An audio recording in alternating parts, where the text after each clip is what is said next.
Hello and good morning to my channel students. आज हम लोग आपकी एनसीईआरटी का सेकेंड चैप्टर पढ़ेंगे।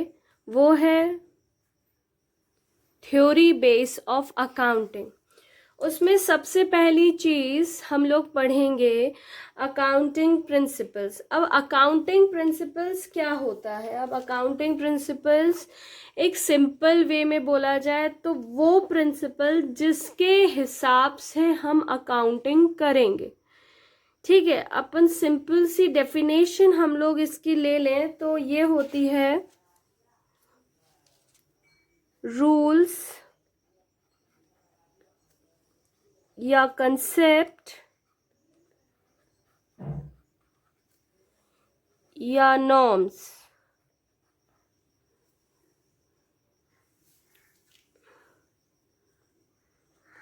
of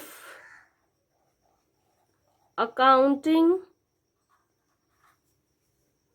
to maintain uniformity। तो वो रूल्स या वो कंसेप्ट या वो नॉर्म जिसके हिसाब से अपन अकाउंटिंग करेंगे और अकाउंटिंग एकदम बराबर चलेगा, यूनिफॉर्म चलेगा। ठीक है, अगर हम अकाउंटिंग प्रिंसिपल्स नहीं लगाएंगे तो हर एक बिजनेस में अलग अलग तरह से अकाउंटिंग होगी और इससे हम नहीं पता लगा पाएंगे कि हमको कहाँ प्रॉफिट है, कहाँ लॉस है, कि किस बिजनेस में कितना प्रॉफिट है, कितना लॉस है। उसमें बराबरता जो होती है, यूनिफॉर्मिटी नहीं आ पाएगी। इसलिए हमें अकाउंटिंग प्रिंसिपल्स यूज़ करने पड़ते हैं। तो ये होते हैं अकाउंटिंग प्रिंसिपल्स जिसमें अपन रूल्स, कंसेप्ट या नॉर्म्स जो होते हैं अकाउंटिंग के उसको यूनिफॉर्मिटी से मेंटेन करते हैं, इसलिए इसको बनाए जाते हैं। ठीक है, अब मैं आपको 3 फीचर्स बताती हूँ अकाउंटिंग प्रिंसिपल के। पहला है मैन मेड,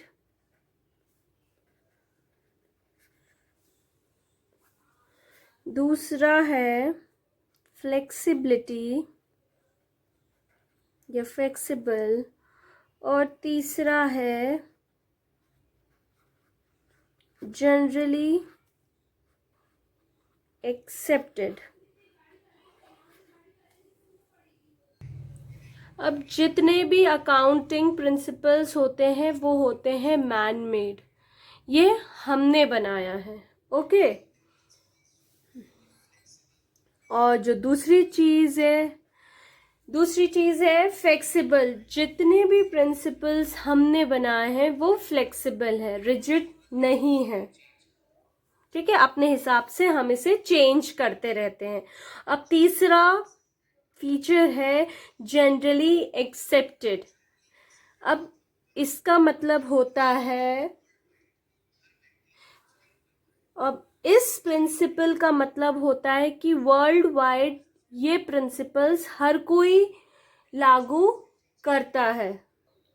अब हम इसकी बात करें तो पहली है, ये प्रिंसिपल्स क्या है? मैन मेड है। दूसरी ये फ्लेक्सिबल है और तीसरी ये जनरली एक्सेप्टेड है। अब इसका एक टर्म है GAAP। इसका मतलब होता है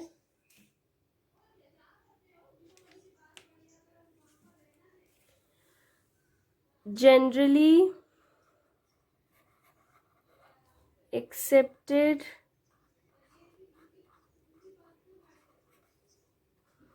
अकाउंटिंग प्रिंसिपल्स। अब इसमें जो मेन चीज थी वो थी अकाउंटिंग प्रिंसिपल्स। तो फीचर्स अपन ने पढ़े, और अकाउंटिंग प्रिंसिपल्स वो होते हैं वो रूल्स या वो कॉन्सेप्ट, वो नॉर्म्स जो अकाउंटिंग को करने के लिए चाहिए होते हैं। अब ये तीन फीचर्स होते हैं जो है मैन मेड, जो हम बनाते हैं, फ्लेक्सिबल हम अपने हिसाब से बनाते हैं, रिजिड नहीं होते, और तीसरी चीज है ये ग्लोबली एक्सेप्टेड है। ठीक है, अब हम इन प्रिंसिपल्स को अगर कैटेगराइज करना चाहें तो पहली चीज है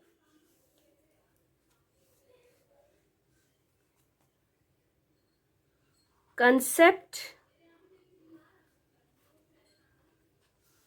और कन्वेंशन।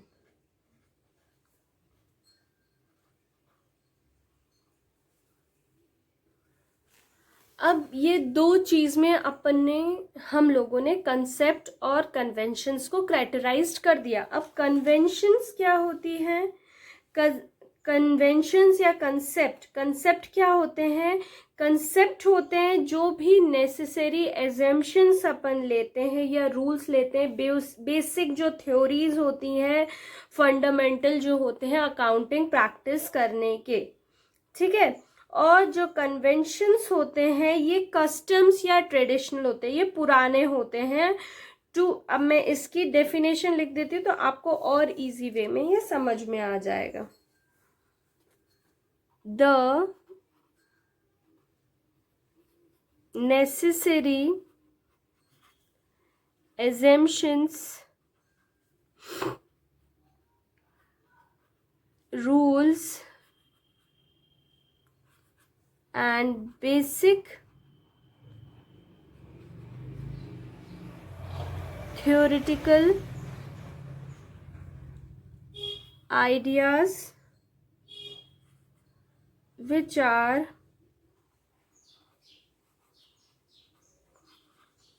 fundamental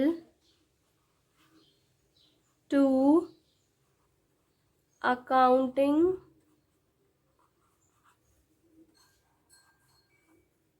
practice। और कन्वेंशन होता है कस्टम्स या tradition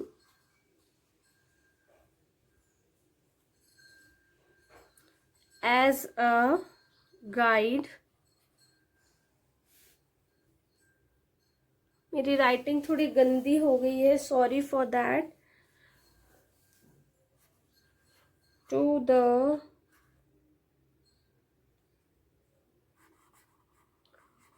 preparation of accounting statement। तो ये होते हैं कंसेप्ट क्या होते हैं? वो नेसेसरी एजम्पशंस या रूल्स या बेसिक थ्योरेटिकल आइडिया जिससे हम अकाउंटिंग की प्रैक्टिसेस करते हैं। और कन्वेंशंस क्या होते हैं? वो ट्रेडिशनल या गाइड जिससे हम प्रिपेयर करते हैं अकाउंटिंग स्टेटमेंट। तो ये होता है दोनों में डिफरेंस। अब कंसेप्ट और कन्वेंशंस के अंदर भी कुछ हेड्स दिए गए हैं। अब क्या वो हेड्स हैं, हम आगे पढ़ते हैं। अब अभी अपन क्या पढ़ेंगे?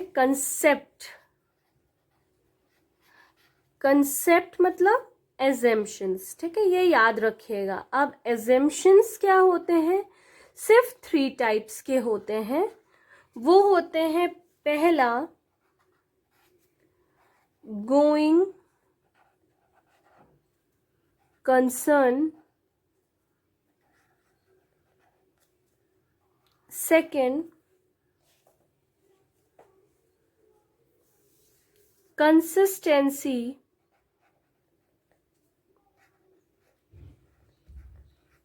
एंड थर्ड है अक्रूअल। अब आपको ये याद रखना है कि सिर्फ 3 टाइप के कंसेप्ट या एजम्पशंस होते हैं।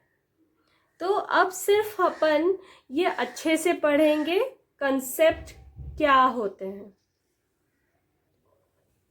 अब सबसे पहले अपन इसके बारे में पढ़ेंगे, गोइंग कंसर्न के बारे में। अब गोइंग कंसर्न मतलब इसमें क्या हुआ, या तो बिजनेस होगा, या कोई भी कंपनी होगी, या कोई भी एंटरप्राइज होगा।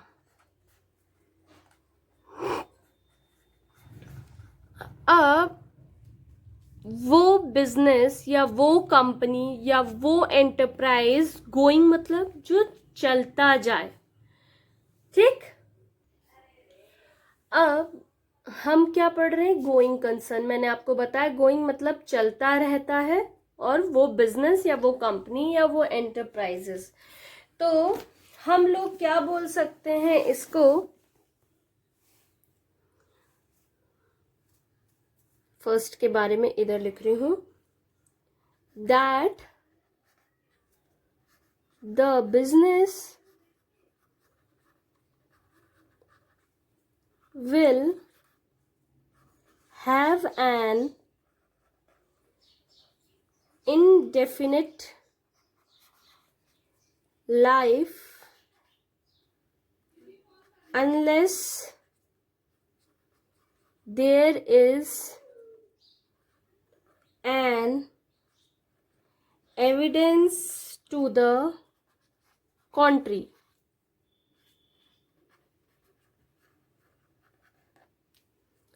It means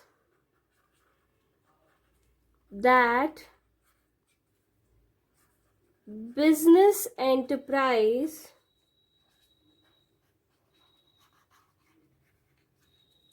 will continue to exist in the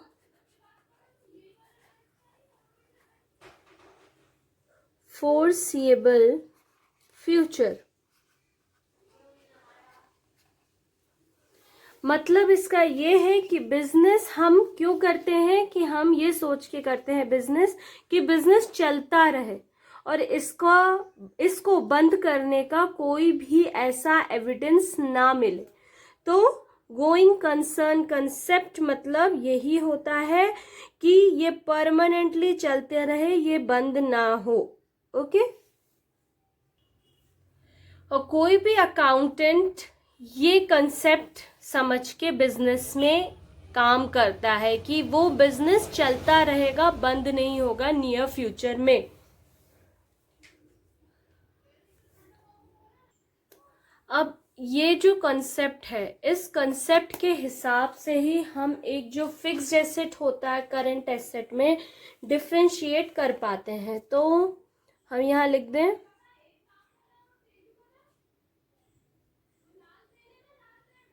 distinction between fixed asset and current asset are made because of this concept. अब फिक्स्ड एसेट क्या होते हैं, फिक्स्ड एसेट वो होते हैं जो 1 साल से ज़्यादा चले, 1 ईयर से ज़्यादा चले, ठीक है, मोर लिख देती हूँ मैं यहाँ पे।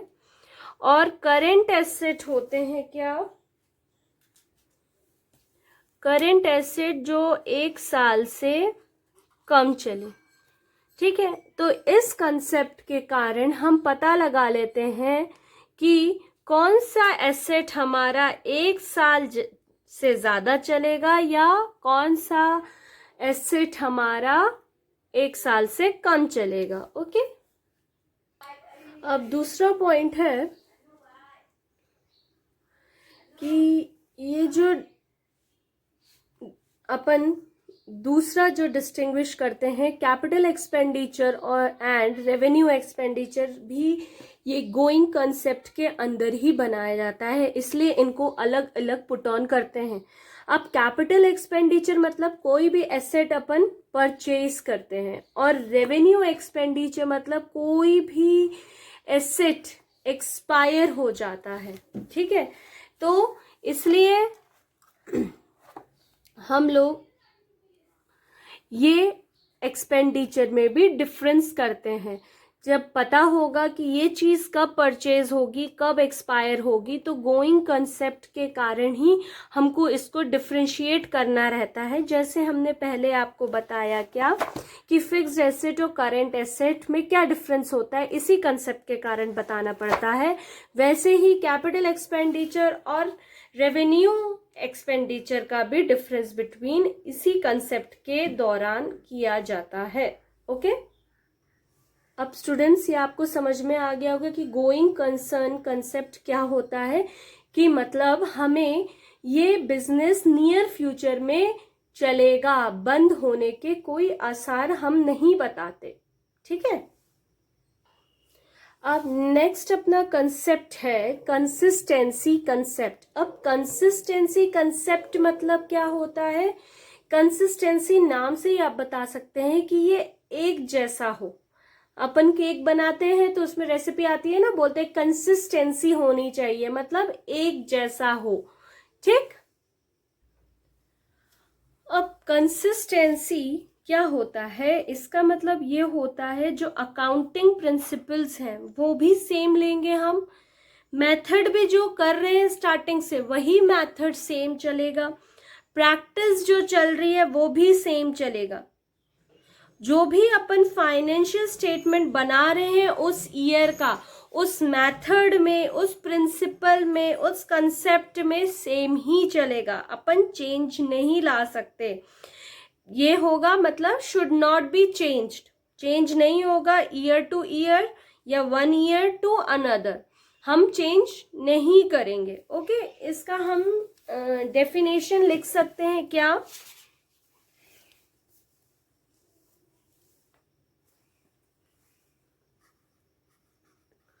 should not be changed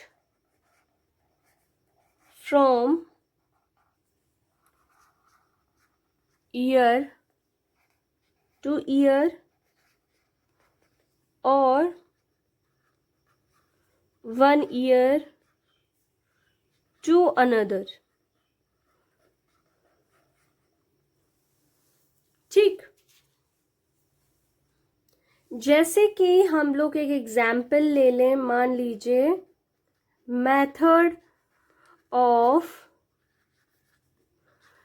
depreciation. अब ये डेप्रीसिएशन का मतलब क्या होता है? ये डेप्रीसिएशन मतलब होता है कोई भी चीज की वैल्यू कम होना, कोई भी एसेट की वैल्यू कम होना। ठीक, तो इसमें क्या होते हैं डेप्रिसिएशन में, हम आगे चैप्टर है डेप्रिसिएशन का उसमें पढ़ेंगे, तो 2 मेथड हैं, SLM और WDV।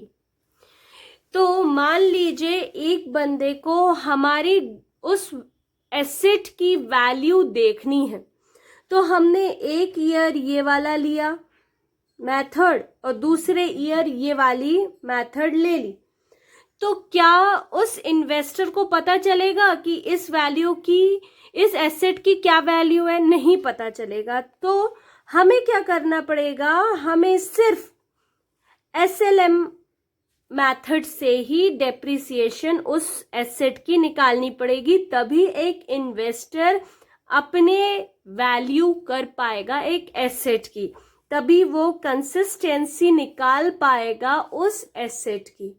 ओके, तो कंसिस्टेंसी का मतलब ये होता है कि वही जो प्रैक्टिस है, वही जो मेथड है, उसी मेथड से अपन को वैल्यू निकालनी है। कोई भी प्रिंसिपल है, कोई भी मेथड है, कोई भी प्रैक्टिस है, वो पूरे साल भर, हर साल, ईयर आफ्टर ईयर वही फाइनेंशियल स्टेटमेंट से बनानी पड़ेगी, हम उसको चेंज नहीं कर सकते। टू ईयर और 1 ईयर टू अनदर, हर साल ईयर आफ्टर ईयर हमें वही वैल्यू, वही मेथड से वैल्यू निकालनी पड़ेगी। ओके, और अगर मान लीजिए हमें हमारी अकाउंटिंग प्रैक्टिस चेंज करनी है तो क्या हम नहीं चेंज कर सकते? तो हम चेंज कर सकते हैं। क्यों नहीं चेंज कर सकते? तो हम अब लिखते हैं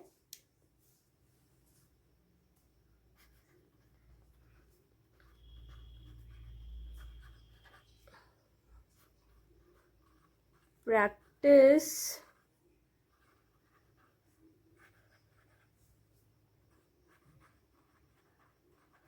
changed only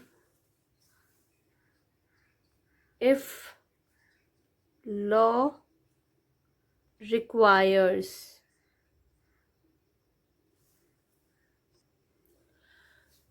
तो accounting practice can be changed only, पहली चीज इफ लॉ रिक्वायर, अगर कानून हमको बोल रहा है कि एक साल आप एसएलएम ले लें, दूसरी साल डब्ल्यूडीवी ले लें, फिर तीसरे साल एसएलएम ले लें, तो हम चेंज कर सकते हैं। वैसे नहीं चेंज कर सकते अगर लॉ रिक्वायर कर रहा है तब। दूसरी चीज इफ एएस रिक्वायर, मतलब अकाउंटिंग स्टैंडर्ड, हम अपनी अकाउंटिंग स्टैंडर्ड को भी लॉ का दर्जा देते हैं, अगर वो बोलते हैं कि चेंज कर सकते हैं तो हम चीजों को चेंज कर सकते हैं, नहीं तो नहीं कर सकते। ठीक है। तीसरा रीजन है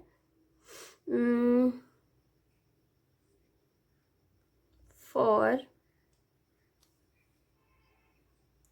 better presentation of financial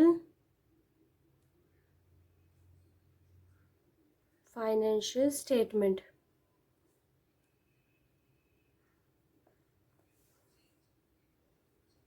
और अगर हमें लगता है कि हम अपनी फाइनेंशियल स्टेटमेंट जो है ज़्यादा अच्छी दिखा सकते हैं अपना फाइनेंशियल स्टेटमेंट या मेथड चेंज करके, तो हम ये चीज़ कर सकते हैं। ये एजम्पशन को बोलते हैं कंसिस्टेंसी। अब मैं इसको एकदम प्रिसाइज करके बता देती हूँ कि वो change should not be changed, हर साल हम चेंज नहीं कर सकते या ईयर आफ्टर ईयर चेंज नहीं कर सकते हैं। एक अकाउंटिंग प्रैक्टिस अपन ने फॉलो किए है तो ईयर आफ्टर ईयर हमें यही फॉलो करना पड़ेगा। ठीक है। जैसे कि मैंने एग्जाम्पल बताया कि मेथड ऑफ डेप्रिसिएशन, अगर हमने एसएलएम फॉलो की है तो ईयर आफ्टर ईयर हमें यही फॉलो करना है। अगर हम इस अकाउंटिंग में चेंज करना चाहते हैं तो हम कब चेंज कर सकते हैं? अगर लॉ बोलेगा तब, एएस रिक्वायर बोलेगा तब, या तो हमें फाइनेंशियल स्टेटमेंट को बेटर प्रेजेंट करना है तभी कर सकते हैं। तब ये अपना हुआ कंसिस्टेंसी कंसेप्ट। अब हमारा थर्ड और लास्ट एजम्पशन या कंसेप्ट होते हैं अक्रूअल।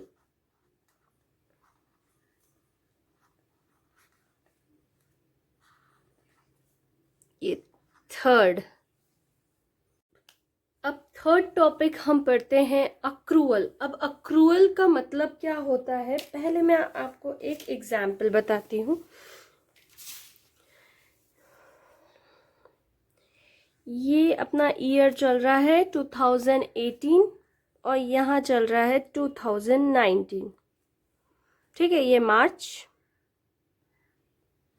ठीक है, मार्च, और ये अप्रैल। ठीक है, ये साल के अंदर में अपन को फाइनेंशियल स्टेटमेंट देने हैं। मान लीजिए हमने यहाँ पे 26 जनवरी मान लीजिए हमने कुछ परचेज करा, ठीक है, पर मैंने उसको पेमेंट दी कब? 5 अप्रैल को दी।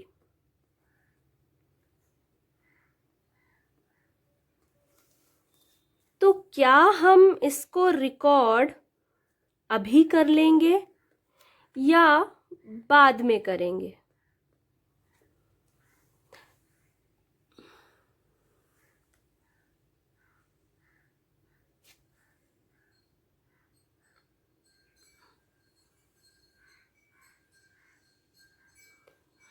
तो स्टूडेंट्स, ये मैं आपको बता दूं, जो अक्रूअल कंसेप्ट होता है, इसका मतलब होते हैं जितने भी एक्सपेंसेस या revenue are recorded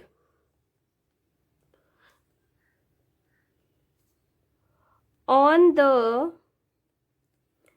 basis of occurrence and not on the basis of actual cash paid और रिसीव्ड। मतलब जो भी एक्सपेंसेस या जो भी रेवेन्यू है वो अपन कब रिकॉर्ड करेंगे? अभी रिकॉर्ड करेंगे, ठीक है। भले ही हमने पैसे बाद में दिए हैं, ये जो केस हो जाता है ये इममटीरियल हो जाता है। ये ही अपन इसी को इसी वक्त मान लेते हैं कि हमने इसको रिकॉर्ड कर लिया है। तो एक्रूअल यही होता है जो कि या एक्सपेंसेस हैं या रेवेन्यू है, हम उसी वक्त रिकॉर्ड कर लेते हैं जिस दिन हमने खरीदा है, ना कि जिस दिन हम अपन उसको पैसे दे रहे हैं। तो इस टाइम रिकॉर्ड होगा, ना कि इस टाइम। तो आज हमने 3 बड़ी चीजें पढ़ी हैं, ठीक है।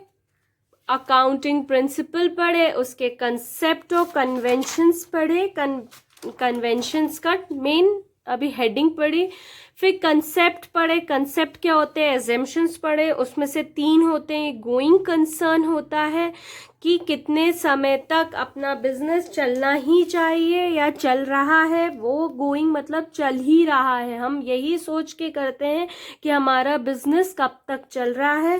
कंसिस्टेंसी पढ़ा कि मतलब हमें एक ही जैसा कंसिस्टेंसी चलाना है बिजनेस में, चेंजेस हम तभी ला सकते हैं, या लॉ बोले या एएस बोले, या हमें अपनी प्रेजेंटेशन को बेटर बनाना है। नेक्स्ट अपन हमने लास्ट पढ़ा अक्रूअल। अक्रूअल जब भी जो भी एक्सपेंस या रेवेन्यू होगा, जब उसको खरीदा जाएगा उसी दिन उसको रिकॉर्ड किया जाएगा, ना कि उसके पैसे जब दिए जाए तब। कैश बेसिस में नहीं माना जाता, पूरी दुनिया में हम अक्रूअल बेस ही मानते हैं, ठीक है बच्चों। आज की क्लास इतनी ही, कल फिर मिलेंगे। Okay, study hard, bye. और ये पूरा कॉपी में नोट कर लीजिएगा। Okay, bye.